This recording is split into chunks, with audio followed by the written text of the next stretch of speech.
Halo Sobat Krempeng, bertemu lagi dengan aku Anton di channel Diet Santuy. Masih di perjalanan Sobat Krempeng menambah berat badan. Sesuai janjiku, aku bakal upload satu kali setiap minggunya buat kamu berbagi tips dan trik menambah berat badan yang sehat. Ya, menambah berat badan yang sehat. Hari ini akan aku jabarkan caranya dari awal sampai akhir, caranya untuk menambah berat badan sekali lagi dengan sehat. Karena banyak orang menambah berat badan itu caranya nggak sehat, dan aku sendiri pernah mengalaminya. Seperti yang sudah aku ceritakan di video sebelumnya, aku telah berhasil menambah berat badanku dari 50-an kilogram ke sekarang stabil di kisaran 70-80-an kilogram. Nah, cuman sebelum sampai ke angka itu, aku pernah menambah berat badanku itu sampai ke 90-an kilogram. Dan parahnya, jadinya itu bukannya gemuk berisi, tapi badanku gendut, perutnya buncit, sedangkan lengan, dada, punggung, gitu tetap kecil aja. Jadi caranya salah, yang penting aku dulu cuma menambah berat badan aja, dan jadinya malah lemaknya yang tambah. Oleh sebab itulah aku mau setelah kamu nonton video ini, kamu punya prinsip yang benar untuk menambah berat badan, yakni dengan meningkatkan massa otot. Nah, penjelasan lebih lengkapnya aku mau kamu nonton ilustrasi berikut ini. Jadi begini, untuk menambah berat badan, kamu harus menambah berat badan yang sehat. Nggak asal menambah berat badan, tapi justru nggak sehat. Nah, menambah berat badan yang sehat itu kuncinya yang bertambah harus massa ototnya, bukan massa lemaknya. Jadi berat badan kita itu sebenarnya terdiri dari berat lemak dan berat non-lemak. Berat lemak ya berat semua lemak yang ada di tubuh kamu. Kalau berat non-lemak itu semua berat yang ada di tubuh kamu yang selain lemak, yakni misalnya berat organ di tubuh kamu, berat tulang kamu, berat air di tubuh kamu, juga berat otot di tubuh kamu. Nah, kalau kamu mau menambah berat badan, yang harus kamu tambah adalah berat non-lemak ini, terutama di berat ototnya. Kalau berat organ, berat tulang, berat air, itu kan seringkali angkanya tetap dan nggak bisa terlalu banyak berubah gitu ya. Jadi yang bisa dimaksimalkan adalah peningkatan massa ototnya, berat ototnya, biar bisa bikin kamu lebih berisi dengan cara yang sehat. Oleh sebab itu, jangan asal kejar tambah berat badan yang cepet kayak gitu ya, yang penting asal naik berat badannya, tapi yang naik malah kadar lemaknya. Itu nggak sehat. Plus, nggak semua orang nyimpen lemaknya itu rata di seluruh tubuh. Genetik setiap orang dalam menyimpan lemak akan berbeda-beda. Kalau rata di seluruh tubuh mah, lemak nyebar di daerah lengan, dada, perut, paha, punggung rata gitu mungkin masih mending ya. Jadi kelihatannya berisi, gempal begitu badannya. Kelihatan better daripada kurus. Tapi gimana kalau genetik kamu nyimpen lemaknya dominan di perut doang? Kan tambah jelek ya, udah kurus, buncit pula. Kayak aku dulu, perutnya maju banget, padahal badan juga kecil-kecil aja. Supaya nggak terjadi demikian, prinsip menambah berat badannya juga harus benar. Tingkatkan massa otot dan jaga agar massa lemak tidak terlalu bertambah banyak ketika kamu sedang menambah berat badan. Lalu bagaimana caranya agar berat badan bisa bertambah dengan demikian? Kuncinya ada 4 hal, aku jelasin satu-satu ya. Yang pertama, kamu kan tahu tuh, untuk menambah berat badan kamu harus surplus kalori. Udah aku jelasin di video yang pertama. Nah, surplusnya di sini jangan banyak-banyak. 200-300 kalori aja sebenarnya nggak apa-apa. Nggak perlu tambah 1000 kalori sehari kayak gitu ya. Karena makin banyak surplus, massa lemak di tubuh kamu juga akan naik lebih banyak. Untuk cara menghitung kalori, pertama kamu bisa masuk ke tdekalkulator.net. Linknya sudah aku masukkan di deskripsi juga. Setelah masuk ke situ, kamu pilih yang metrik supaya nanti kamu masukkan angkanya dalam bentuk kilogram dan sentimeter. Terus kamu masukkan jenis kelaminmu, usia, tinggi badan, dan berat badan kamu. Di situ juga ada kolom body fat, tapi kalau kamu nggak tahu body fatmu berapa, kosongin aja. Lalu pilih juga tingkat aktivitas kamu sesuai kegiatanmu sehari-hari. Setelah itu akan keluar estimasi kebutuhan kalori kamu untuk mempertahankan berat badan. Nah, jadi yang nongol di situ itu TDEE atau kebutuhan kalori untuk mempertahankan berat badan. Nah, untuk menambah berat badan, kamu perlu makan di atas itu. Tapi ingat, ditambahnya sedikit-sedikit dulu. Misal ditambah 200-300 kalori sehari sambil dicek perkembangannya tiap minggu bagaimana.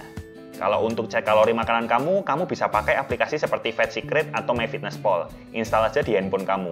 Udah banyak tutorialnya di YouTube ya, kamu bisa cari tutorial cara pakainya bagaimana. Nah, setelah tahu kebutuhan kalori kamu, sekarang kita masuk ke langkah kedua, yakni pembagian nutrisinya. Nggak semua makanan akan berdampak sama ke tubuh kamu. Masing-masing memiliki fungsi yang sesuai dengan kegunaannya. Misal nih, target kalorimu 2500.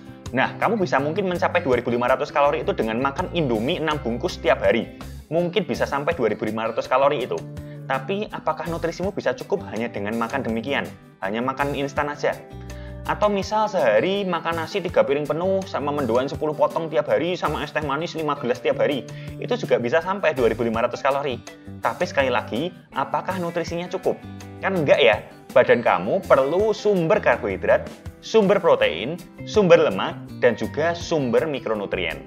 Untuk menambah berat badan, aku mau kamu fokus ke sumber protein dulu nih.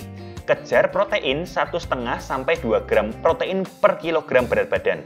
Misal berat badanmu sekarang 50 kg, kamu bisa target protein dalam sehari itu sekitar 75 sampai 100 gram protein. Cara ngitungnya simpel, tinggal 1,5 dikali 50 kan itu 75 ya, atau 2 gram dikali 50 itu kan 100 gram. Cara ngitungnya cuma gitu doang. Sumber protein bisa kamu dapat dari ayam, ikan, sapi, telur, susu, tempe, susu protein, dan lain sebagainya. Nah, setelah sumber protein terpenuhi, atur aja sisa kebutuhan kalorinya dengan karbohidrat dan lemak sampai batas kalori target kamu. Sumber karbohidrat bisa nasi, buah-buahan, ubi, kentang, mie, pasta, roti, oatmeal, snack-snack kemasan, dan lain sebagainya. Untuk sumber lemak, lemak jenuh sudah datang dari protein yang kamu makan. Dan bisa ditambahkan lagi dari sumber lemak tidak jenuh seperti minyak zaitun, kacang-kacangan, alpukat, ikan merah seperti salmon, dan lain sebagainya. Nah, jangan ketinggalan juga kecukupan mikronutrien. Tambahkan saja di dalam pola makanmu minimal sehari itu 2 porsi buah dan 2 porsi sayur. Ini minimal ya, kalau bisa lebih tentunya lebih bagus. Tapi karena mengandung serat, kalau kamu kebanyakan serat juga pas lagi ingin menambah berat badan, biasanya kenyangnya lebih lama kayak gitu. Jadi agak susah kemasukan cukup banyak kalori. Jadi minimal aja 2 porsi buah dan 2 porsi sayur setiap harinya, tapi sekali lagi kalau bisa lebih, bagus. Nah, tambahkan juga multivitamin jika kamu merasa perlu. Setelah tahu target kalorinya berapa dan harus makan apa aja, sekarang langkah yang ketiga pastikan kamu melakukan latihan beban yang fokusnya ke building muscle atau hypertrophy kayak gitu dan juga strength training atau menambah kekuatan. Kenapa harus demikian? Karena otot kamu itu harus dilatih kalau mau berkembang. Nggak kayak lemak yang asal makan banyak, surplus kalori, nanti tambah sendiri gitu ya. Karena lemak itu memang cadangan energi, jadi kalau kamu kelebihan makanan, nanti akan disimpan dalam bentuk lemak. Kalau otot itu harus dilatih dulu baru berkembang. Logikanya begini, otot kita itu akan ada dalam kondisi sebesar kita memerlukannya. Misalnya ototmu nggak pernah dipakai, ya dia merasa nggak perlu besar dong ya. Ngapain besar kalau nggak dipakai? Oleh sebab itu, kamu perlu latih otot kamu. Misal nih, otot dadamu itu sedikit gitu ya, massa ototnya kecil. Karena nggak pernah dipakai. Begitu kamu rajin push up, maka massa ototnya lama-kelamaan akan meningkat dan dadamu juga akan makin bidang. Begitu juga otot punggung. Kamu bisa lihat transformasi orang kalistenik kayak gitu ya. Waktu belum mulai, mereka badannya ramping-ramping gitu. Tapi begitu rajin pull up, otot punggungnya mulai terlatih dan bentuk badannya bisa jadi V-shape. Yang cewek juga, misalnya biasanya kerjaannya cuma duduk terus ya, otot pantat nggak pernah dilatih, makanya pantatnya tepos kayak gitu turun. Begitu rajin latihan lower body, otot pantatnya jadi lebih banyak, jadi pantatnya lebih semok dan berisi. Jadi kalau kamu mau menambah berat badan berkualitas, mau meningkatkan massa otot kamu, ya kamu harus latihan beban. Dan program latihannya harus fokus ke hypertrophy atau strength training. Dan kita sampai ke langkah terakhir, langkah keempat, yakni istirahat cukup. Kuncinya adalah buat program latihan yang baik, jangan asal hajar setiap hari, nanti ototmu kurang istirahat. Lalu pastikan tidur minimal 7 jam setiap hari. Kenapa demikian? Karena otot kamu itu bukan besar saat kamu sedang latihan, tapi besarnya justru saat kamu sedang beristirahat. Jadi saat latihan ototmu itu akan terkena damage atau mengalami kerusakan. Dan dia perlu mereparasi dirinya. Dan saat mereparasi, dirinya akan merasa, oh aku kemarin dihajar, nggak kuat. Aku harus bisa lebih kuat dari sebelumnya. Nah itulah kuncinya kenapa kamu sebenarnya harus istirahat cukup. Setelah kamu latihan, pola makanmu harus cukup nutrisi sesuai anjuran. Lalu kamu tidur cukup. Maka ototmu akan memulihkan dirinya sendiri dan jadi lebih kuat dari sebelumnya. Setelah pulih, ototnya diajar lagi buat latihan, lalu makan bernutrisi lagi, lalu istirahat lagi, lalu otot akan tambah membesar perlahan, dan proses ini diulang terus, sehingga dari waktu ke waktu, massa ototmu akan naik terus dan kamu akan menjadi lebih berisi dengan cara yang sehat. Ingat, semua aspek ini harus dilakukan berbarengan ya, simultan kayak gitu supaya bisa berhasil. Jangan menghilangkan salah satu aspek di antara 3 hal ini. Nah, sekarang sudah ngerti kan prinsipnya untuk menambah berat badan dengan sehat? Cuma 4 hal tadi aja. Yang pertama, kamu perlu tahu kebutuhan kalorimu dan kamu harus makan di atas itu, alias kalori surplus. Cuman surplusnya jangan kebanyakan, supaya yang bertambah nggak dominan lemak. Yang kedua, kalori bukan sekedar kalori. Kamu harus makan kalori yang berkualitas. Cukup protein, cukup karbohidrat, cukup lemak baik, dan juga cukup mikronutrien. Yang ketiga, kamu harus latihan beban dengan program yang baik. Dan yang terakhir, kamu perlu istirahat cukup. Jadi nanti yang dominan bisa tambah massa ototmu dan kamu jadi gemuk dengan benar dan sehat. Oke, nah ini baru video kedua ya di playlist Sobat Krempeng menambah berat badan. Nanti aku masih akan upload seminggu sekali buat kamu tips dan triknya untuk meningkatkan dan melakukan 4 faktor yang aku ceritakan tadi. Supaya kamu bisa menerapkan strategi sedikit demi sedikit supaya berat badanmu bisa berangsur-angsur bertambah.